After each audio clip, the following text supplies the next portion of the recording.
Përkthyem me pjesën e dytë të Studio Live, jemi transmetimet e drejtë për drejta, do ndalemi shkurtimisht të titujt, një përmbledhje e zhvillimeve të rëndësishme të ditës, më pas kalojmë menjëherë te aktiviteti i Zotit Rama në Pogradec.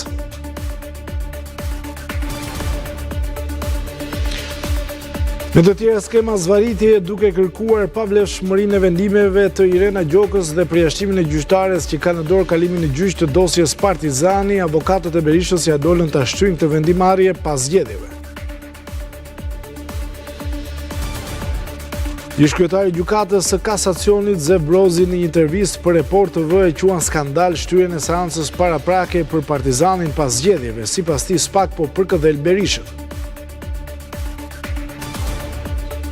Sonte në orën 21 në emisionin 5 pyetjet nga Baba Ramo do të mund të ndiqni sondazhin e fundit të Institutit Italian Piepoli. Sondazhi përgjigjet pyetjes se cila forcë politike do të fitojë zgjedhjet e 11 maj. Dhunën e deputetit të PD Bledion Nallbati ndaj një shoferi kamioni Edi Rama e shesi një thirrje për devollind, përse nuk duhet të sjellin më në kuvend një rrugaç si ai.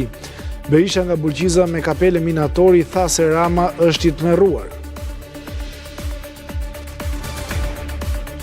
Kërkimet vijojnë prej 48 orësh, por ende asnjë gjurmë me 29 vjeçari të zhdukur në masivin e Dheut pranë fabrikës së kromit në Klos. Familjarët thirrje të shtojnë forcat e kërkimit. Në Vatikan po bëhen përgatitjet e fundit për zhvillimin e konklavës që nis pas nesër. Sot kardinalët firmosin betimin e sekretit, ndërsa Selia e Shenjtë dha dorën e fundit balkonit ku do prezantohet Papa i ri.